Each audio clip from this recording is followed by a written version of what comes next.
Hello everyone.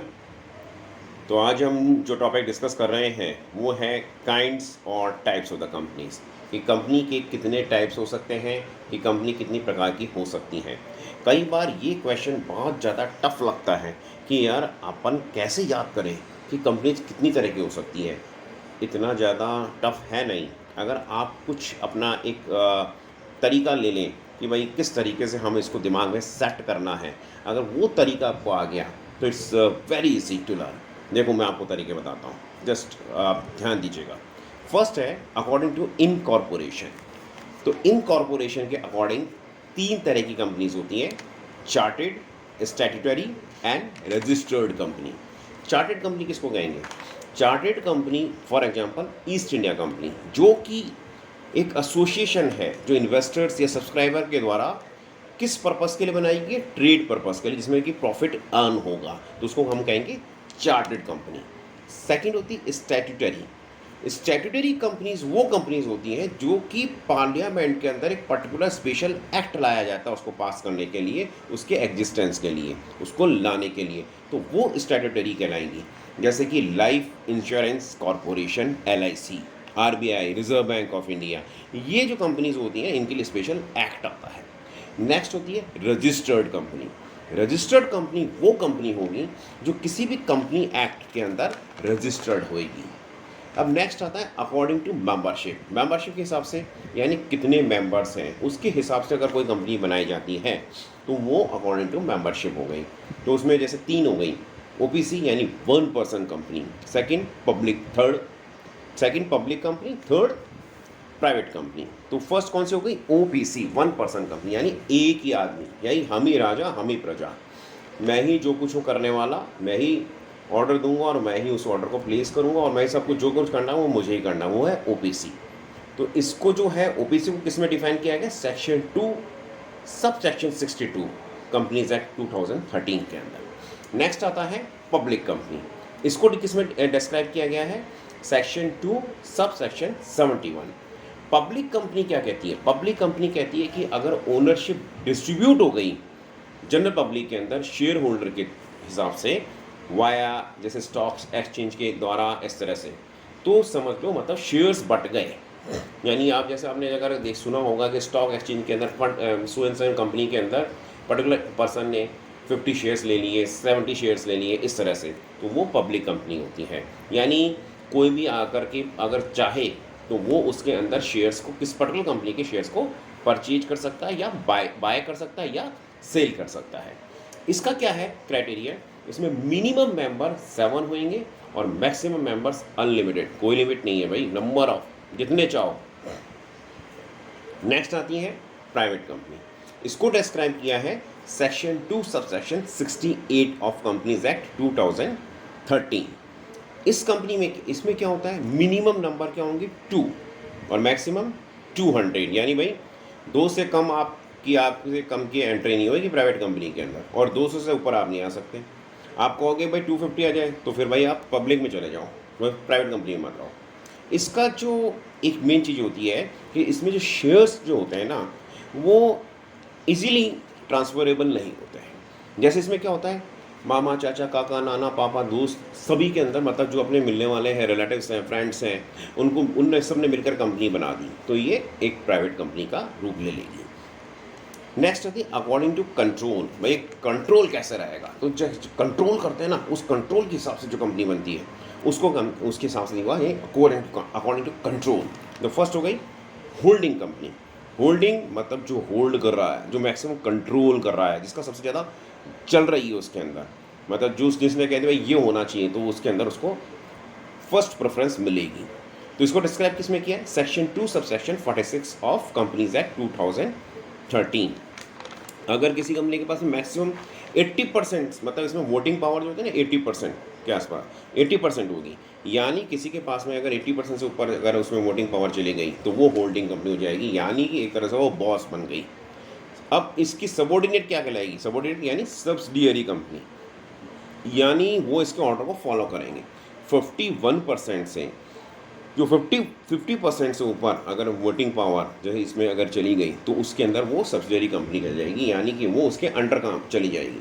उसमें mean मतलब इसमें ये हो गया कि वो एक तरह से होल्डिंग कंपनी उसको इंस्ट्रक्ट करी, कुछ भी कह सकते हैं अपन कि इंस्ट्रक्ट करेगी या वो होल्ड करेगी, यानी कि एक तरह से होल्डिंग कंपनी बॉस हो गई और सब्सिडरी कंपनी उसकी सबॉर्डिनेट हो गई। नेक्स्ट है एसोसिएट कंपनी। एसोसिएट कंपनी के अंदर वोटिंग पावर तो 20% ही रहती है, लेकिन इनके अंदर एक सिग्निफिकेंट इन्फ्लुएंस होता है। अगर इनमें जो है इसका अगर इन्फ्लुएंस होगा तगड़ा तो उसको हम एसोसिएट कंपनी के अंदर क्लासिफाई कर सकते हैं।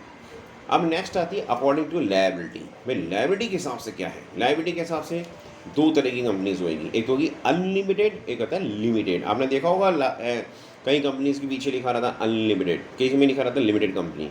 तो अनलिमिटेड में क्या है, इसको डिस्क्राइब किया गया section 2 subsection 92 of companies act 2013 के अंदर। इसमें कहते हैं, क्या कहा गया है कि इसमें जो लायबिलिटी जो है ना वो लिमिटेड नहीं रखी गई है मेंबर्स की, यानी कि जो सपोज करो अगर कंपनी को कोई लॉस लगता है मान लो, तो उसके अंदर पूरा जो लॉस लगेगा उनको वहन करना पड़ेगा, उनको देना पड़ेगा।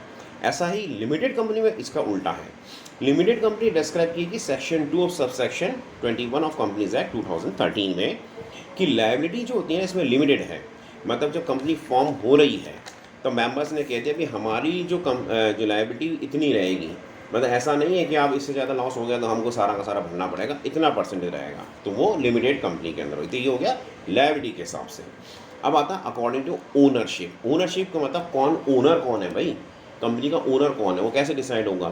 तो ओनरशिप के हिसाब से जो कंपनी को हम क्लासीफाई करेंगे, जैसे फर्स्ट हो गया गवर्नमेंट कंपनी। गवर्नमेंट कंपनी में क्या हो गया कि अगर गवर्नमेंट का शेयर 51% से ऊपर है तो वो गवर्नमेंट कंपनी कहलाएगी। इसको डिस्क्राइब किया है section 2 subsection 45 of companies act 2013। अच्छा, यहाँ पे एक फेमस केस लॉ था Ranjit Kumar versus Union of India 1969। इसमें ये एक्सप्लेन किया गया था कि जो गवर्नमेंट कंपनी के जो एम्प्लॉयज़ हैं वो गवर्नमेंट के एम्प्लॉयज़ कंसीडर नहीं किए जाएंगे। तो नेक्स्ट आता है फॉरेन कंपनी। फॉरेन कंपनी में क्या है? फॉरेन कंपनी के अंदर ये है कि कोई भी कंपनी जो कि है तो मतलब उसका जो वो है तो आउट ऑफ इंडिया, यानी है तो बेस तो उसका आउट ऑफ इंडिया है, बट है वो आउट ऑफ इंडिया की, लेकिन वो इंडिया में वर्क कर रही है, उसका बिजनेस इंडिया में है, या उसका कोई एजेंट है, ऑनलाइन है, कैसे भी की तरह से वो बिज़नेस इंडिया में कर रही है, लेकिन जो उसका जो मेन उसका जो ऑरिजिन है या जो बेस्ड है वो इंडिया से बाहर है। अब नेक्स्ट आता है अकॉर्डिंग टू कंपनी। जो अकॉर्डिंग ऐसा होता है कि कंपनी एज पर ऑब्जेक्ट के हिसाब से अगर हम कंपनी को डिवाइड करें या क्लासीफाई करें तो कैसे कर सकते हैं? यानी जैसे फर्स्ट है non profit. Non profit company कौन सी होंगी? जिनका पर्पस जो है चैरिटी है या प्रमोशन है, यानी वो नॉट फॉर प्रॉफिट, यानी उनको प्रॉफिट नहीं चाहिए। इसको किस में डिस्क्राइब किया गया है? Section 8 of companies act 2013। Next है फिनेंशियल कंपनी। फिनेंशियल कंपनी जिसको हम निधि कंपनी भी कहते हैं, ये म्यूचुअल बेनिफिट्स के लिए होती है, जिसमें मेन ऑब्जेक्ट क्या रहता है? सेविंग्स रहती है। जैसे कि ये है कि फाइनेंशियल कंपनी बन गई कि आप पैसा जमा कराइए फाइनेंस के लिए, जिसमें पैसा जमा कराइए तो वो कुछ परसेंट जैसे 4% पे दिया और 6% में दे दिया, और और उस फाइनेंशियल कंपनी ने कहीं और पैसा उससे ज़्यादा पे लगा दिया, यानी दोनों को फ़ायदा हो रहा है इसमें।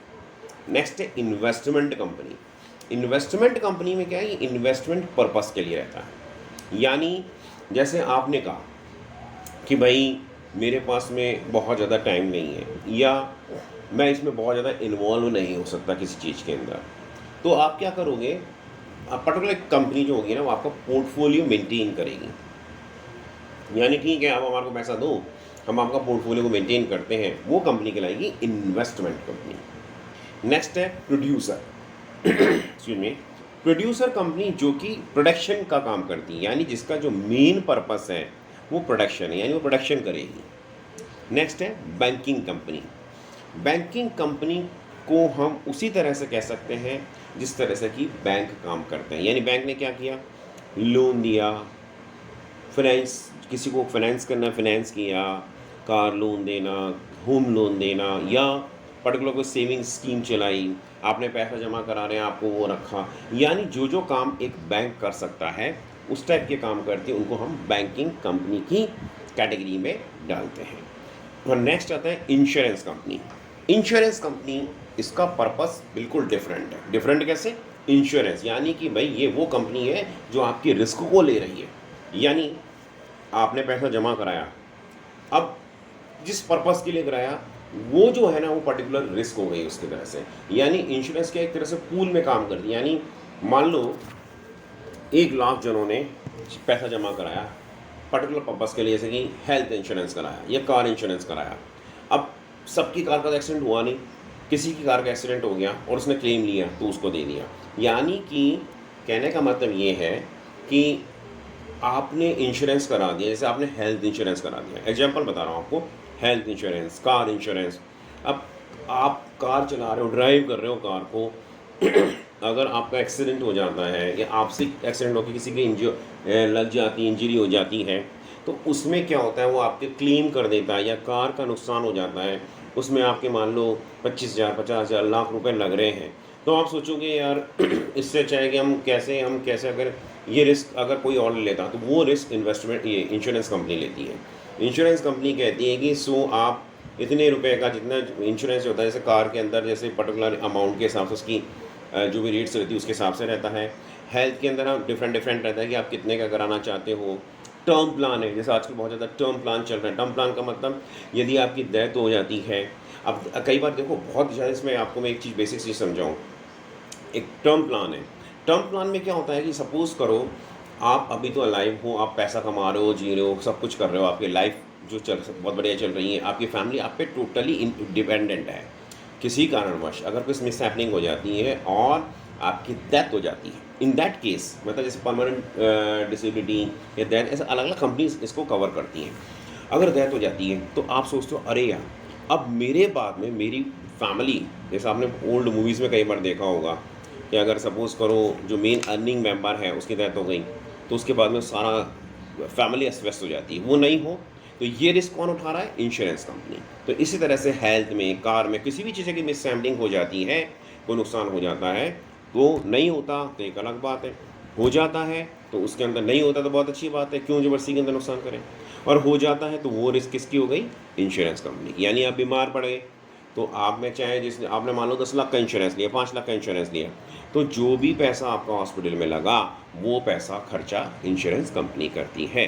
वो डिपेंड करता है वो कैसे कैसे पास होता है, जो भी उनको पैरामीटर्स होते हैं, जो भी उनके तरीके होते हैं उसके हिसाब से। तो आज हमने डिस्कस किया अब वेरियस कंपनीज़ के बारे में कि कंपनी को कैसे क्लासिफाई करेंगे, कैसे उनके बारे में हम जान सकते हैं कि यानी काइंड्स ऑफ कंपनी या